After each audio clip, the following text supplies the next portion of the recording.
Daniel Alves, arquiteto de bolso, empresa investida pela Headline aqui do XP.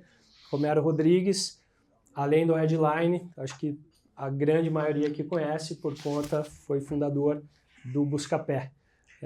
E influência para muita gente, como aqui já foi falado. Vamos para as apresentações, acho que vocês podiam contar um pouco, né?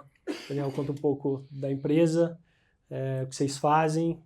Aqui é uma perspectiva um pouco diferente, porque tem uma pegada de consumer, né, mais visível. Queria explorar com você essa história de conteúdo, presença digital também, e aí o Romero pode falar. Acho que é legal você comentar da atuação do Headline e o que a XP tem feito. Acho que isso é muito bacana de todo mundo entender. Sejam bem-vindos. Para falar de arquiteto de bolso, eu gosto sempre de perguntar algo aqui para todos vocês, que é levanta a mão, por favor, aqui quem mora em algum lugar. Tá ótimo. Então é por isso que eu sou apaixonado pelo mercado que a gente trabalha. O Brasil ele tem um problema muito grande, que também é comum em outros países do mundo. A gente tem 90% das reformas autogeridas sem apoio profissional. Enquanto muita gente acha que a arquitetura ou design é uma questão estética, eu posso garantir para vocês, inclusive com artigo científico, que a lâmpada que está em cima, aqui nesse momento, está definindo sua produção de hormônios e neurotransmissores. Infelizmente, viver bem é um privilégio de poucos hoje. A desigualdade social no país se manifesta das mais variadas formas. A moradia é uma delas. Então, hoje eu tenho certeza que pouquíssima gente consegue viver dentro de um espaço que te estimula positivamente. E essa é a missão do arquiteto de bolso e de tudo que a gente faz ao longo da nossa trajetória. É conseguir fazer com que você tenha uma vida confortável e acolhedora, uma casa organizada, independente de quanto você tem para investir.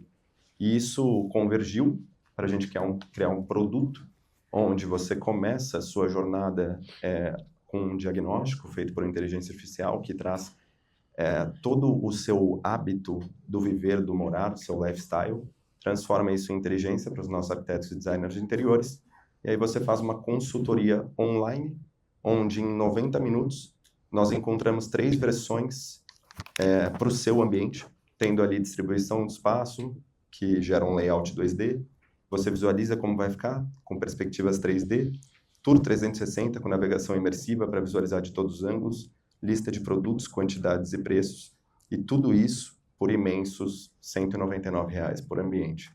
E aí, para te ajudar a tornar isso real depois, a gente também tem um plano de acompanhamento, onde você continua a jornada com os nossos profissionais.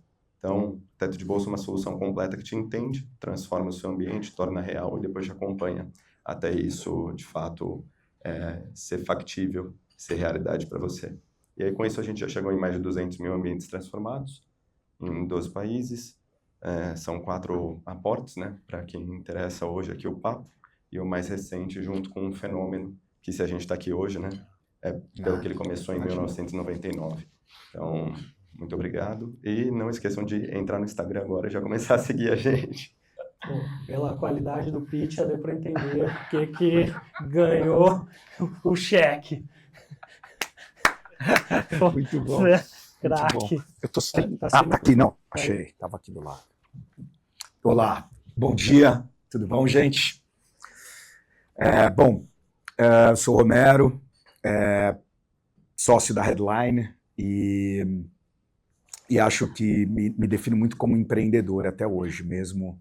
O pessoal fala, pô, você foi pro outro lado da mesa. Para mim, geralmente, a gente está junto para montar a mesa, que nem lá no Buscapé, parafusar e tudo mais. Então, nem tem mesa às vezes. A gente faz early stage, estágio muito parecido, como o Edson falou. Acho que a nossa estrela guia é fit de produto e mercado. Então, quando a gente começa a ver tração na companhia e a gente tem dados suficientes para que a gente consiga entender que vai dar para montar uma maquininha de venda em cima daqueles dados iniciais, a gente já começa a escrever cheque. Mas, obviamente, o relacionamento começa muito tempo antes. Acho que depois o Dani pode falar quanto tempo antes a gente começou a conversar, antes do dinheiro cair na conta. E a gente investe até o Series B. Tá? Então, é desse late seed que a gente chama, Série A e Série B, sempre buscando uma participação minoritária, mas relevante, sempre tentando estar próximo dos empreendedores. Então a gente fala com todo o portfólio, se não é semanalmente, é quinzenalmente, fora, obviamente, reuniões mais estratégicas, chame de board, chame do que for, onde a gente discute mais estratégia, e tá ali pelo founder, assim como na época de Buscapé. Então acho que o fato de ter empreendido antes não necessariamente me torna melhor investidor, tá? Eu acho que muitas vezes quem empreendeu antes pode ser um péssimo investidor, a gente pode falar disso, é quase água e óleo, ou ótimo ou péssimo, mas eu acho que tem uma empatia, uma conexão natural de saber o que aquele founder está passando por ter passado por aquelas dificuldades todas também.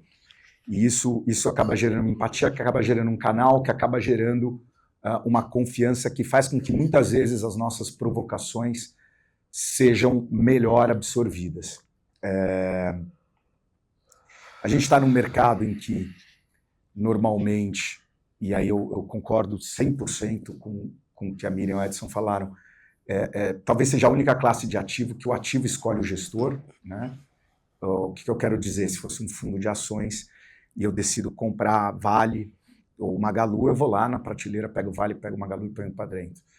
Mas o mercado que a gente está é diferente. Então, mesmo que um investidor, digamos que um investidor que não entende de startup, não tem relacionamento, não pode agregar nada, consiga pegar uma máquina do tempo e voltar no tempo para investir no Nubank, ou na 99, ou na Gympass, ou na Pismo, ele não vai conseguir investir, porque o ativo escolhe o gestor. Ele fala, não, eu prefiro esse do que aquele.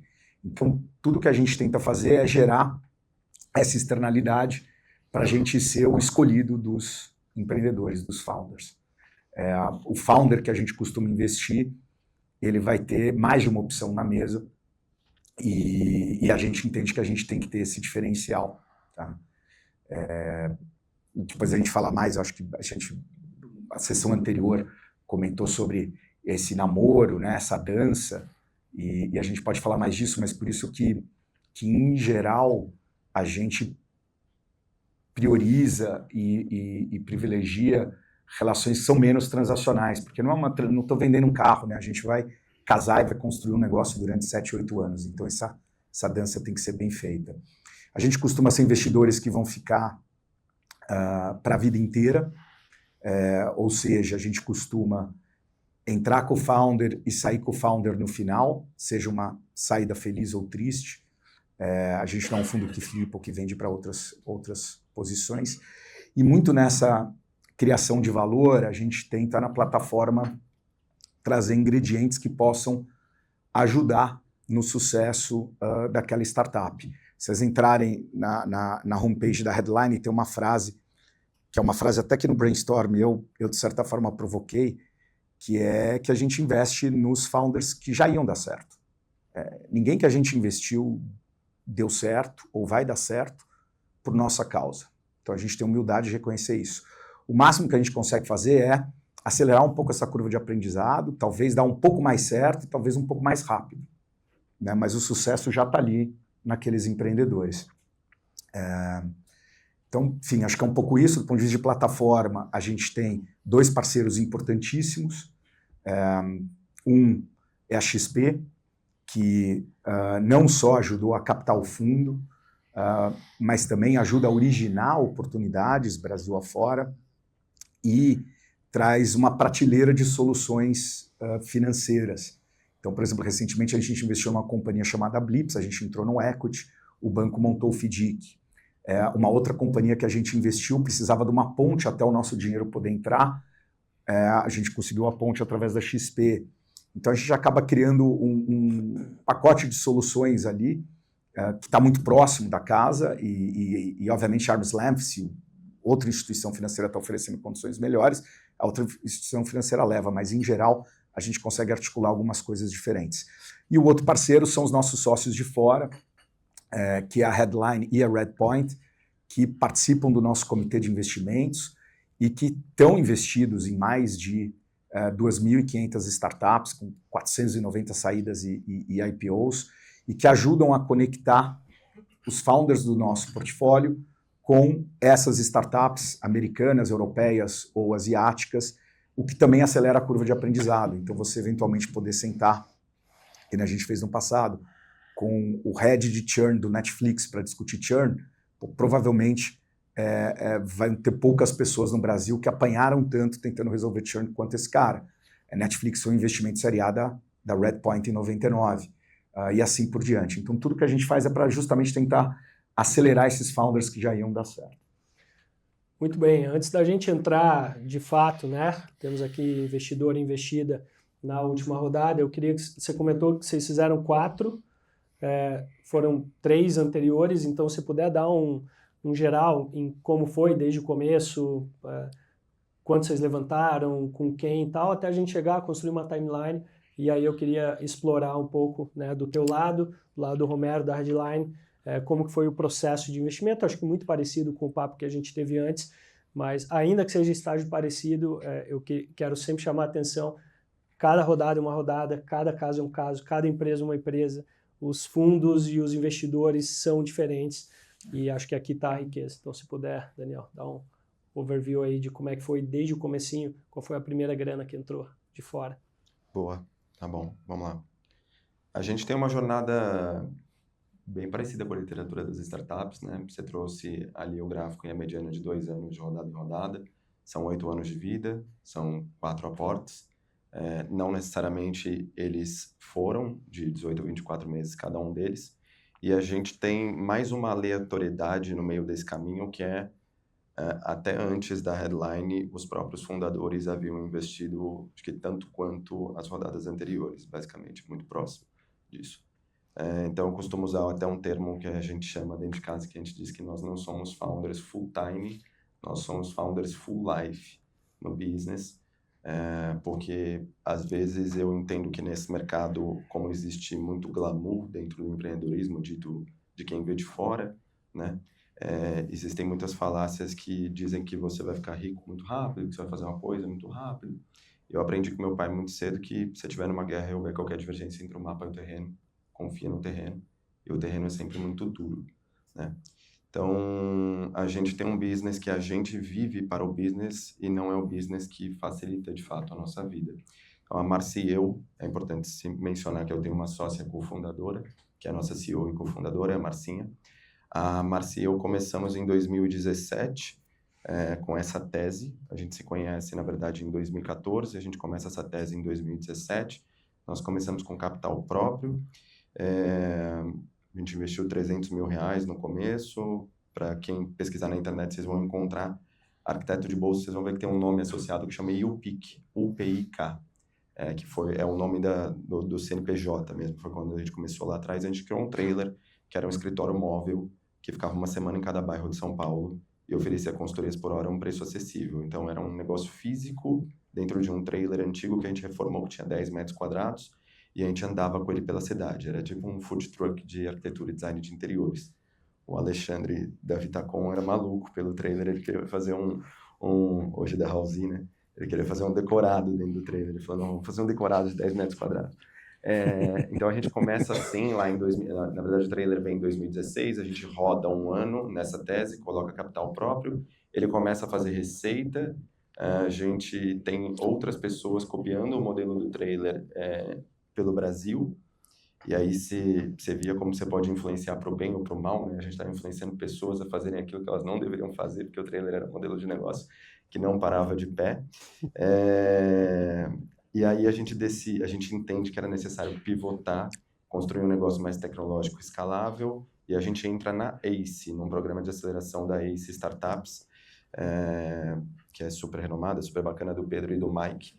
E ali, no primeiro dia, o LG, que era o nosso sponsor, ele vira e diz assim, vocês querem lifestyle business ou um negócio que vai mudar a vida de 1 bilhão de pessoas? Porque isso aí parece uma Maria Mole, não fica de pé. Se vocês quiserem, a gente consegue transformar numa franquia, fazer alguma coisa assim, já tem gente copiando, mas acho que não é o que vocês estão buscando fazer. A gente volta para casa, corta os pulsos, fica chateado, convive com angústia, perde R$300 mil e começa a ir para dentro de loja de material de construção e home decor, fazer pesquisa. Não pode, né? Mas a gente ficava com um fonezinho para fora e questionava as pessoas. Vocês estão reformando, decorando? Então, com ou sem ajuda? Sem. Por quê? Porque custa caro. Você pesquisou se tem uma oportunidade mais acessível? Não, por quê? Porque é distante da minha realidade, eu sei que é coisa de rico. Mas me ajuda aqui a tomar algumas decisões. Aí a gente entendeu ali que tinha muito mercado de pessoas desamparadas. E eu conto esse pedaço antes para lembrar sempre que rodada precisa ter contexto, né?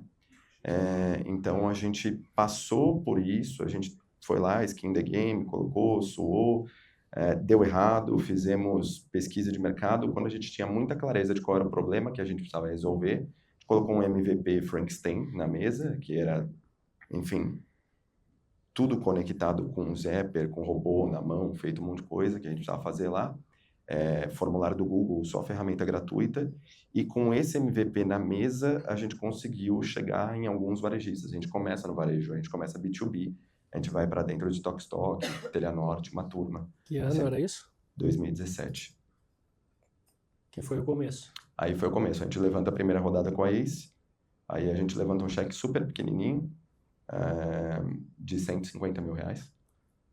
Então, em 2017, anjo, de 150, passa mais 1 ano e meio, isso era julho de 2017, foi quando nasceu o Arquiteto de Bolso, passa 1 ano e meio em dezembro para janeiro de entre dezembro de 2018 e janeiro de 2019, a gente levanta a segunda rodada, que a gente chama ali de pré-seed, basicamente, mas ainda é um anjo, basicamente, que o tamanho dos cheques foi mudando ao longo do tempo, né?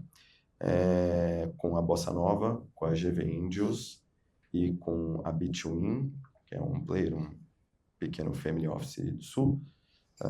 Quanto foi no total? 650. Tá bom. Depois passam mais, aí a gente roda 2019, roda 2020. Em 2020 a gente começa a fazer um roadshow, olhar o mercado, mas a gente não sentia que era um momento mais adequado para a gente levantar ainda em relação a vários highlights que a gente queria cumprir. Então aí a Marcinha e eu aportamos de novo no negócio. Em 2021 para 22 a gente levanta a terceira rodada. Aí vem o Thiago Negro, o Joel J, a Bossa Nova segue e tem mais um investidor que é bem estratégico, não é Corp, mas a gente não menciona. E depois, em 2024, vem a Headline. A terceira rodada, que eu não falei, o número foi 3,8 milhão. E aí, depois a Headline... 2024, Headline. 2024, Headline com 15. Da mesma maneira que eu perguntei pro Edson, quando que o radar de vocês chamou a atenção?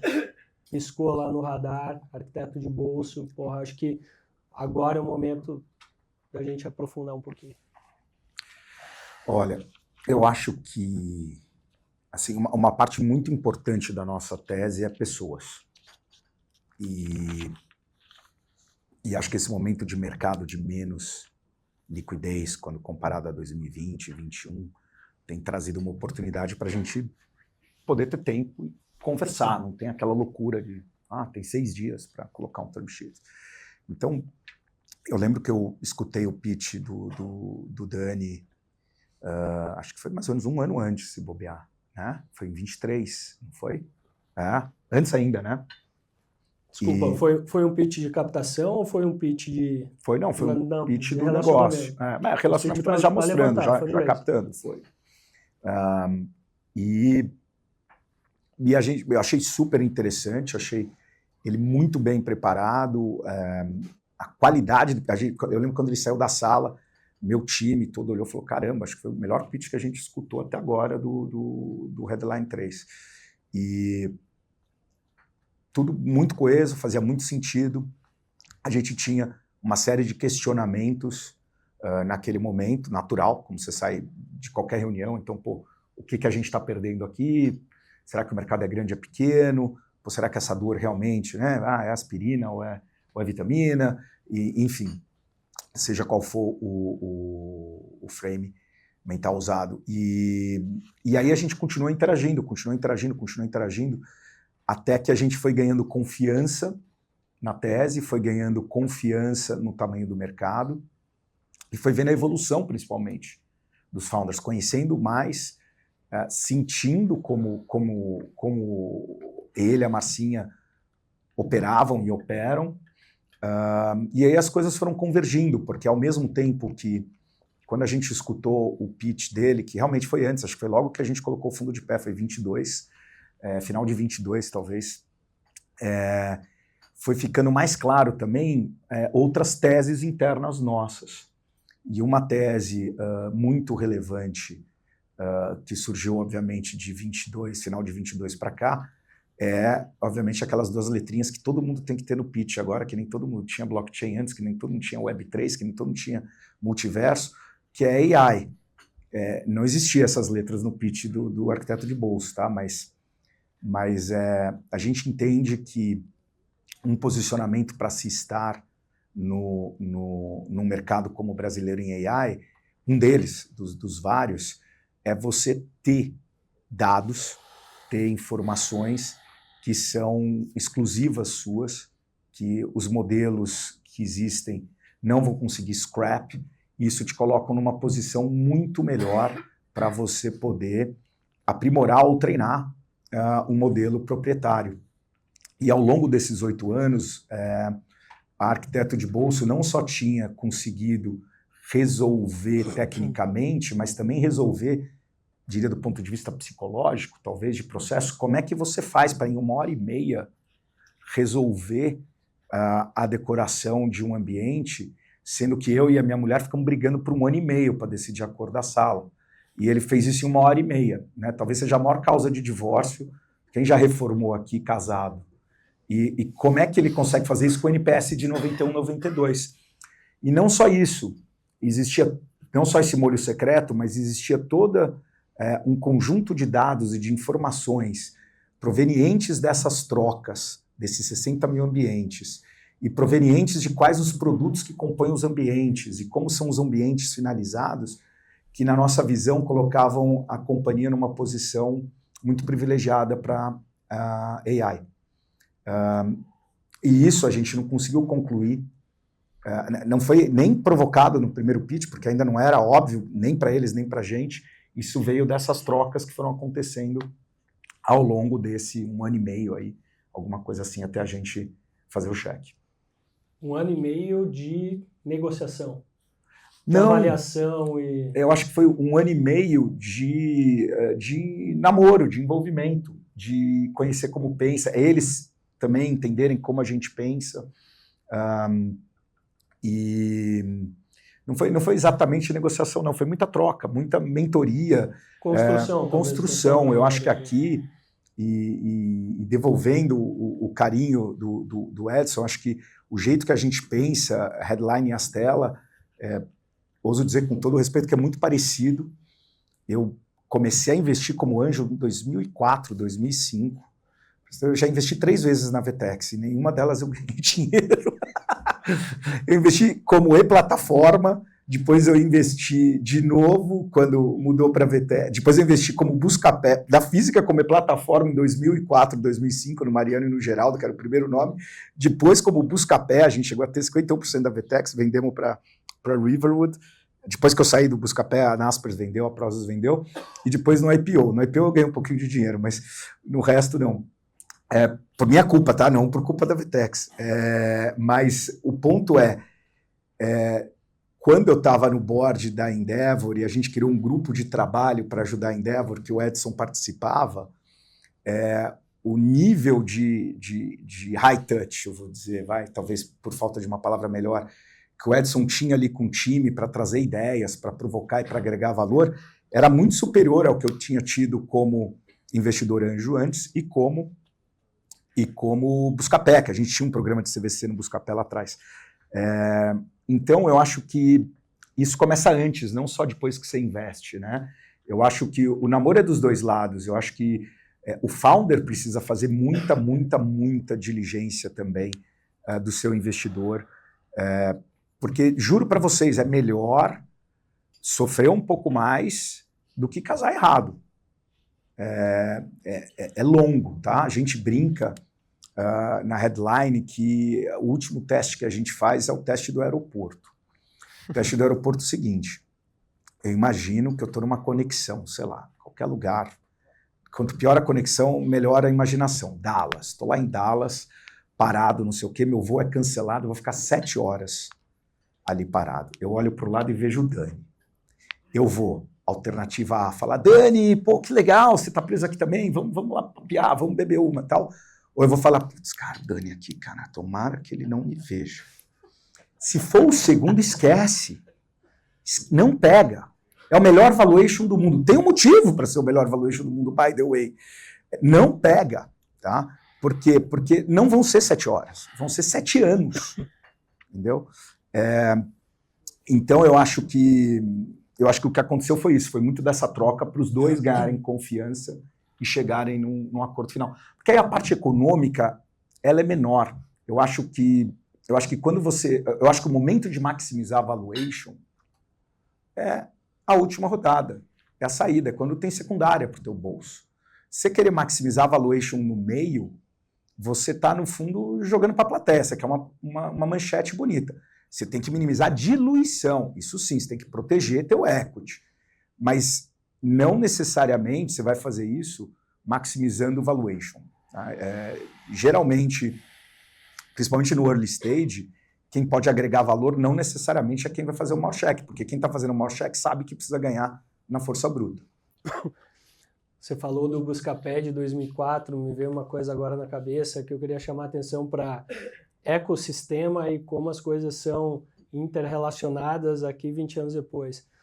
Vocês fizeram certa vez, não lembro se foi uma vez só, um concurso que chamava alguma coisa... Sua ideia vale $1 milhão. Sua ideia vale $1 milhão, era o nosso CVC. É que não existia o nome CVC, né? Então a gente inventou aquilo. Quem ganhou foi a Hotmart, que hoje é um unicórnio, uma empresa gigantesca, e a Hotmart ganhou. Porra, $1 milhão, era $1 milhão ou de $2? Sua ideia vale $1 milhão, então assim, era 300 mil reais. Era muito dinheiro. Mas na época tinha já alguns fundos, a Monax já estava operando no Brasil, mas eu acho que eram poucos fundos, era 2009, 2010. A gente fez 2 edições com mais ou menos 800 a 900 startups inscritas, onde a gente selecionava no mínimo uma, mas num dos anos a gente selecionou 4. E tinha alguns concursos de plano de negócio na época, mas muito esperado num dos livros que eu gosto muito, apesar de ser um livro de Miss Universo, Miss Brasil, que é O Pequeno Príncipe, né, Saint-Exupéry, tu te torna eternamente responsável pelo que cativas. Então eu falo assim, o cara dá 30 mil para startup, 100 mil, mas acaba ali. Acho que se a gente colocar skin in the game e tiver equity, a gente vai ter que cuidar, porque senão isso vira um passivo ambulante aqui dentro do Buscapé. E assim a gente fez. Então, olha como as condições eram perversas na época. Era 30% de participação por 300 mil reais, o que dava um post money de $1 milhão. Então, no fundo, a ideia valia 700 mil reais, não valia $1 milhão. Muito bem. E aí o Hotmart ganhou um dos anos e o Buscapé tinha 30% do Hotmart, que foi um ótimo investimento para Prosus, para Naspers. Muito bem. Voltando aqui, Daniel, e aí eu fazia a mesma pergunta que eu fiz para a Miriam, assim, em relação ao teu estado de espírito emocional. Antes de Headline, você tinha levantado 3,8, isso? 150 mais 650 mais 3,8. Mais 3,8. 4,5. Como estava nesses 1 ano e pouco de conversa, construção, como estava o caixa, como estava a cabeça de vocês, como eram os... aquela coisa, né? Você faz a reunião com o fundo, aí você vai lá, estou expectando. A reunião com o fundo para o empreendedor é o acontecimento do ano, assim, né?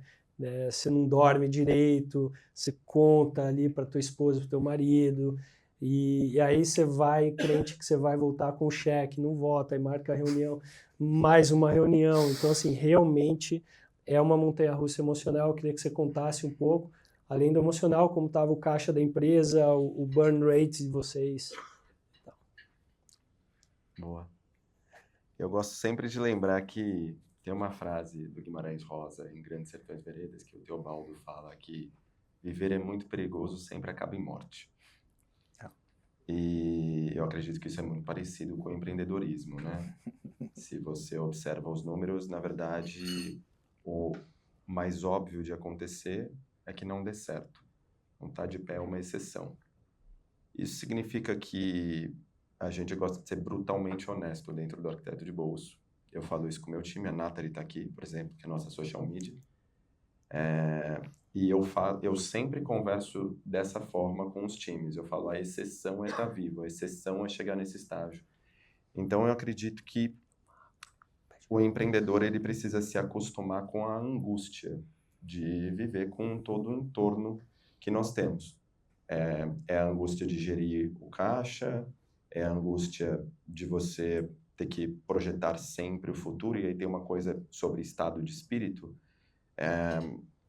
que eu acho que a gente é muito acostumado a ser estimulado em nos tornarmos ótimos contadores de histórias, né? O Romero, por exemplo, ama Sapiens, e lá é dito que nós temos a capacidade de acreditar em ficções coletivas. Então, o empreendedor, ele está sempre contando um bom pitch, fazendo um bom pitch, contando uma boa história. Mas, na verdade, o que muda o jogo do empreendedor não é só contar a boa história, é ele ser um escutador de histórias. Porque quando você senta diante do investidor, a melhor coisa que você pode fazer é escutar. Quando você está na frente do teu cliente, a melhor coisa que você pode fazer é escutar. E se você escuta, você sabe fazer pergunta.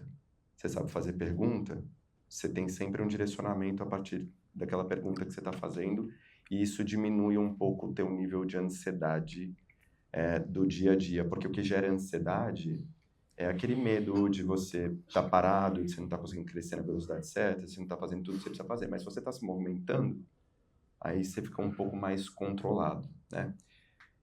A rodada com a Headline, ela foi muito diferente de tudo que já tinha acontecido anteriormente, e ela dividiu os nossos corações em dois caminhos muito opostos, e o Romero sabe disso porque a gente sempre jogou aberto. Ou a gente captaria com a Headline, a gente zerou o nosso pipe, a gente tinha o pipe, a gente falou com todo mundo, e eu e a Márcia decidimos que a gente não queria dar o próximo passo com a turma que a gente falou. A gente queria dar o próximo passo com ele. E do outro lado, a gente tinha uma proposta de aquisição da companhia. Então eram dois universos muito diferentes. Ou a gente colocava dinheiro no bolso, ou a gente seguia na jornada de VC Funded. E O que levou a escolher? a gente sempre teve muito alinhamento em relação ao porquê a gente começou a companhia. E a gente saiu do modelo do trailer, porque o modelo do trailer nos levaria ao lifestyle business e não mudaria o mercado. A gente começou o arquiteto de bolso para mudar o mercado. E mudar o mercado não seria fazer uma venda ainda mais early. Essa venda early traria conforto financeiro, mas a frustração eterna de que a gente poderia ter feito algo maior e não fez. Então, como a gente estica muito a corda quando empreende, você está sempre no limite, a gente entendeu que aquele não era o nosso limite. A gente poderia fazer muito mais. E óbvio que dar o próximo passo, como o Edson disse aqui também, sempre existem somente 3 caminhos possíveis, ou vai dar muito errado, ou vai andar de lado, ou você vai dar muito certo, e dentro do certo tem um que dá mais certo ainda. O nosso olhar sempre foi para... Nós vamos construir para ser aquele que dá mais certo ainda, que dá 60 vezes de retorno. Não porque o 60 vezes de retorno vai mudar completamente a nossa realidade financeira, mas não pelo valor de mercado, mas pelo valor de impacto que a gente vai gerar na vida das pessoas. Então, a gente acreditava que essa era a vida que valia a pena, como legado no negócio, né? Financeiramente, se a gente fosse olhar financeiramente, fechar a conta, passar a régua naquela hora, capitalizar quem estava duro, porque assim, não sobrou, o Romero sabe, assim, não sobrou nada para mim, para mais. A gente vendeu o apartamento, pegou empréstimo, fez todo o dinheiro que a gente acumulou anteriormente, a gente colocou no business. Financeiramente resolvia muito. A venda. A venda. Balançou? Balança? Claro que balança. Balança pra caramba, porque você tá muito ferrado. Você vai, de repente, ter um monte de dinheiro. E aí você vai ser second time founder. A gente já é a terceira vez founder, a gente já era founder antes, mas a gente vai para uma terceira jornada empreendedora. É o teu custo de oportunidade do tempo, né? Assim, a gente fecha esse ciclo e começa outro. Mas quantas vezes na vida você vai ter a oportunidade de empreender do lado dele? Então, o Romero foi uma pessoa essencial. A nossa história com o Romero não começa nem em 2022. É verdade. Começa em 2000. Eu tenho uma mensagem da Márcia em 2018 no celular, que eu mostro ela, que é a gente pensando como é que a gente chega nele, né? Porque investidor, você tem o fit com o investidor, a gente tem a maior parte dos nossos investidores foram empreendedores, tem o fit, tem o canal, você chega nele, então como é que a gente chegava nele? Mas eu acho que, como sempre depende um pouco de sorte, né? Acho que o nosso primeiro contato com o Romero foi no primeiro trabalho dele, que ele ajudava o avô dele na loja de material de construção quando ele era pequeno. E você pode ver que ele tem vários investimentos dentro desse mercado. Então, assim, a gente tem a nossos 55% de talento ali, esforço, dedicação, mas tem uma parte de sorte de ter uma pessoa que a gente admira muito, que a gente sempre quis ter ao lado, basicamente como um co-founder, assim, é como a gente enxerga ele. A gente, claro que tem o papel de investidor, mas as angústias, as perguntas que eu trago para ele é pedindo uma resposta de cofundador, mas tem a parte da sorte e tem a parte do planejamento. Esse cara já investiu no mercado, já conhecia de outras formas, e a gente tem um dossiê da vida dele desde 2018, assim. Então, assim, se você quiser perguntar alguma coisa do Romero, talvez pergunta para mim, talvez eu saiba mais que a Carol.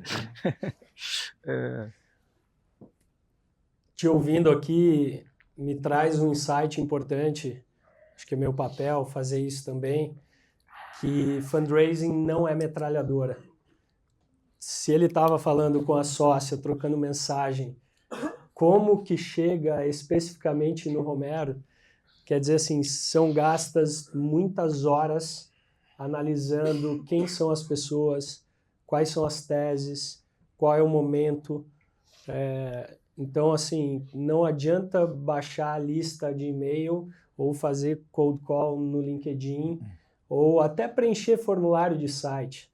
Tá? É claro que eles podem falar assim, nossa, a gente tem um formulário aqui que é, assim, não é eficiente.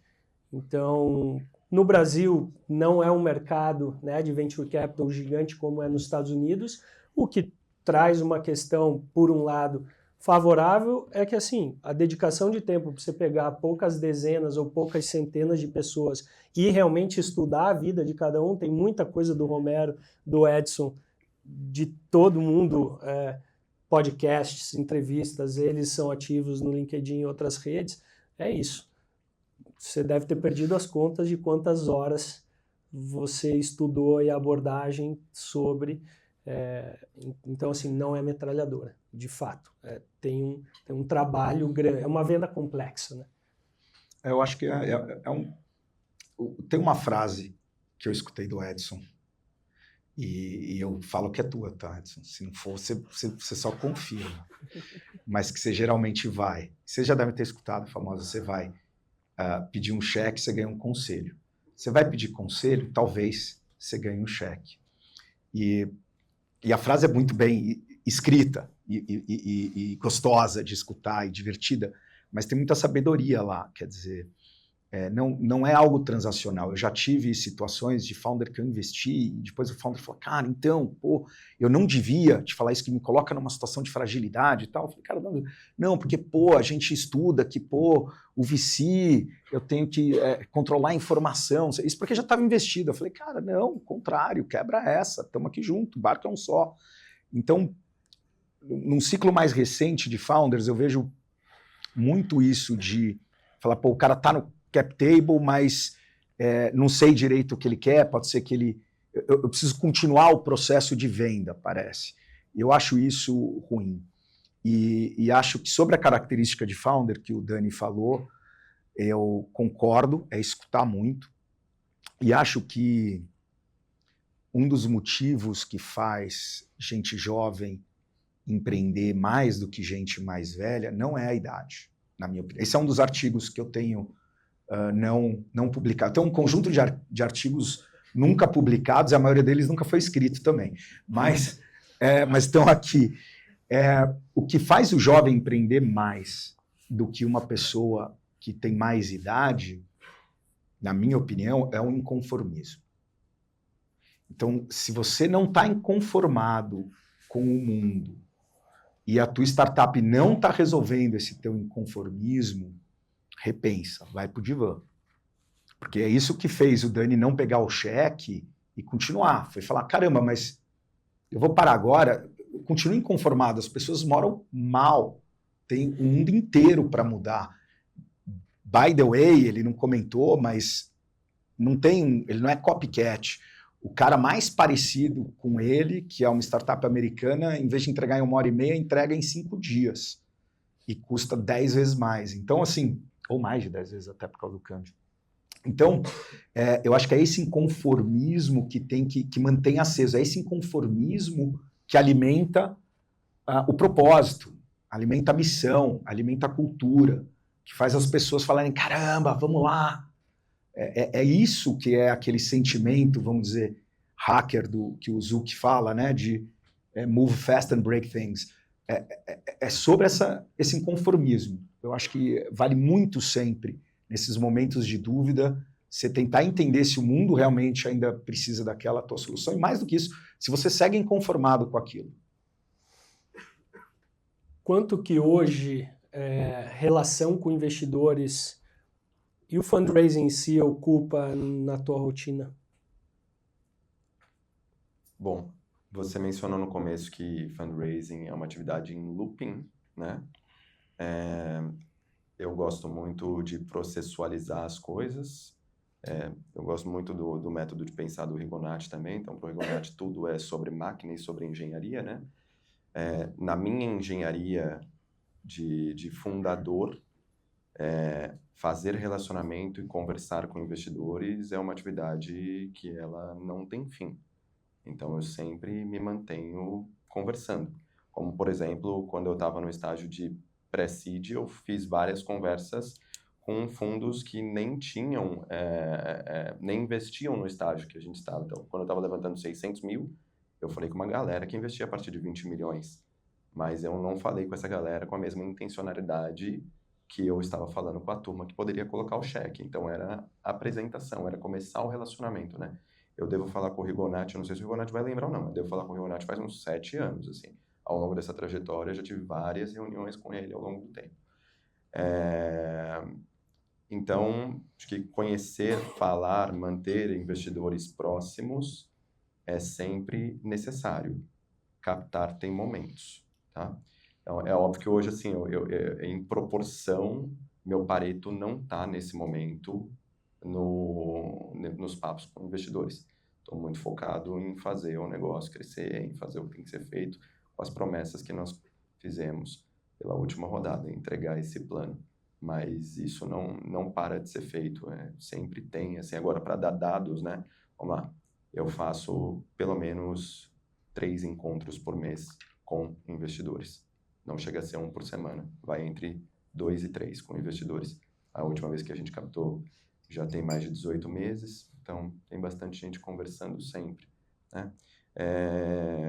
O negócio muda muito, é bom você sempre ouvir e trazer o aprendizado de como os outros olham para dentro do teu business. A gente tem uma prateleira de advisor dentro de casa.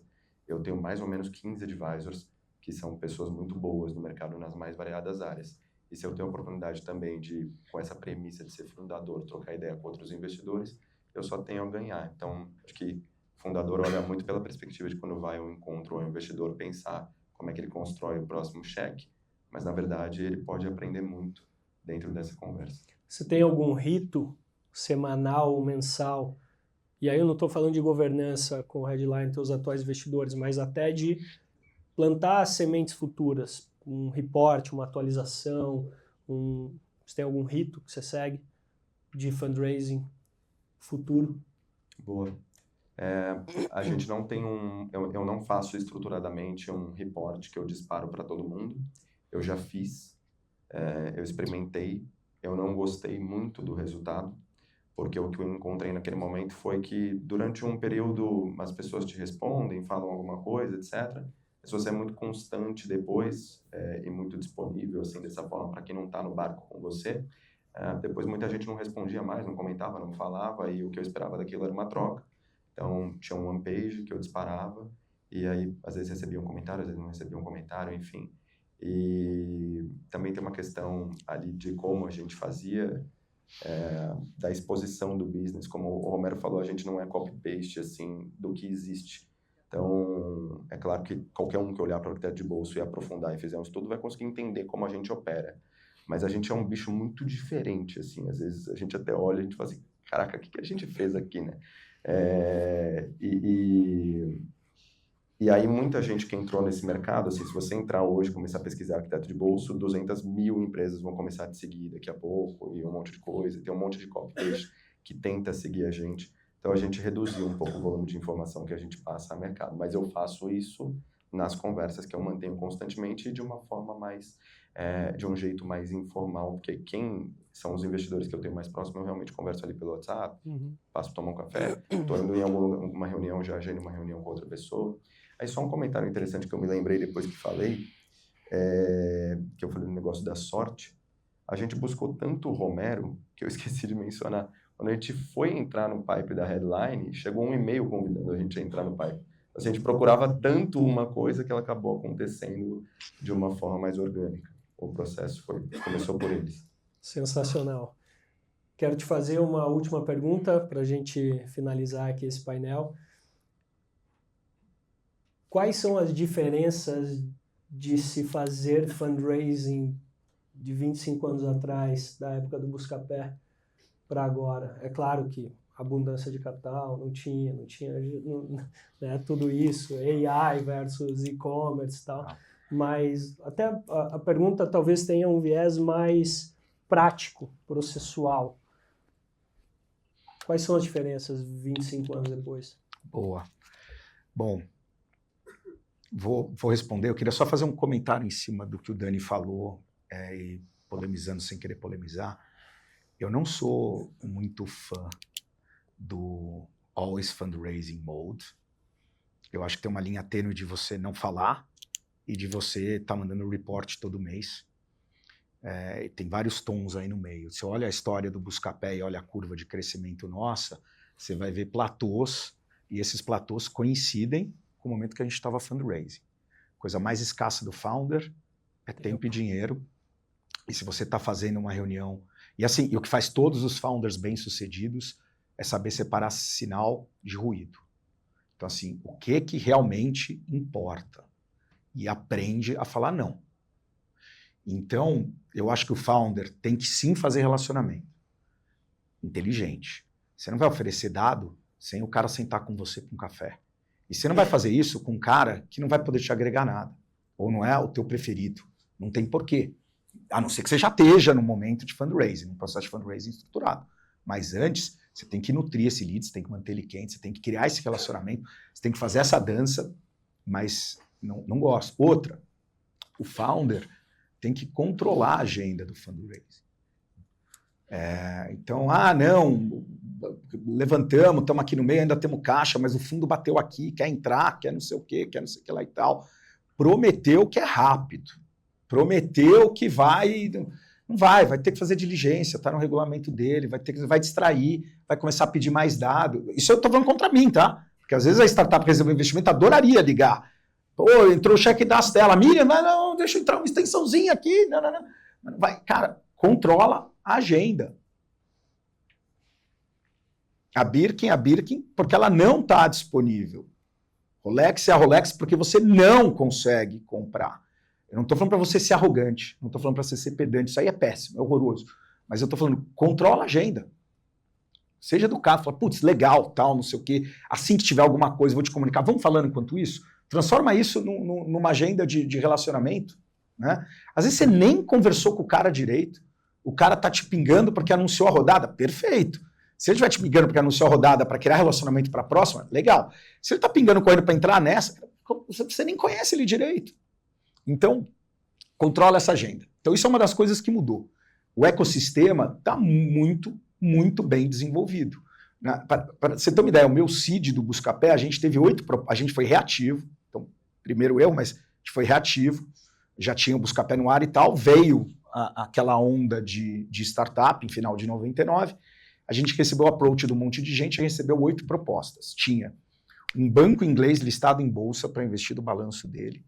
Tinha uma aceleradora, na época chamava incubadora, tiveram 2 incubadoras, uma até levou a rodada, investiu.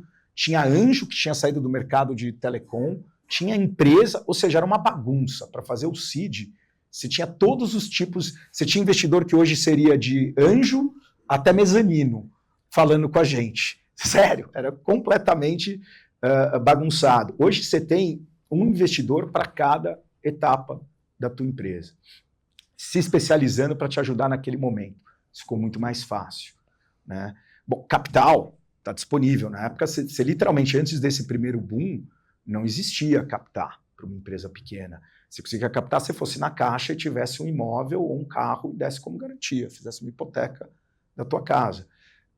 Eu acho que o processo, acho que o conhecimento que tem online para você estruturar um processo, tipo, além de controlar a agenda, pô, pelo menos o jeito que eu gosto de fazer, eu falo, pô, eu separo os investidores em tier. Então, qual o investidor que eu mais gosto? Então, tem lá prioridade 1, 2, 3, 4. Pô, eu começo com talvez investidores que não vão ter fit.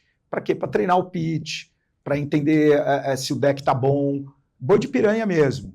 Depois eu não vou de baixo para cima, eu vou lá para a primeira prioridade, porque eu quero dar mais tempo para esse cara analisar. A pior coisa que pode acontecer é eu receber um term sheet do Tier 3 e eu ainda não tive a resposta do Tier 1, do meu preferido. Então eu preciso dar mais tempo para o preferido. Então tudo isso tem ciência, tudo isso tem metodologia. Não existia nada disso na época, né? Então, eu acho que muita coisa mudou. Os termos mudaram. Tá? O meu Series A tinha 1,5 de liquidation preference com participation em dólar. Não compõe isso 5 anos. Então, acho que o mercado está muito mais favorável. O problema é que tem muito mais competição. Se a gente voltasse 25 anos e fizesse um evento desse, ia ter 10 pessoas. Não iam ter 70, 80 pessoas. Tá? Então, obviamente, tem mais capital, mas as startups estão competindo muito mais. Mas eu acho que nunca teve tanta informação disponível para você conseguir entender qual a melhor forma de você contar a tua história, né? Até por apresentação tua, como estruturar essa história bem, num pitch que faça sentido, numa narrativa que faça sentido, que mostre o que tem quebrado no mundo e como é que vocês vão consertar isso.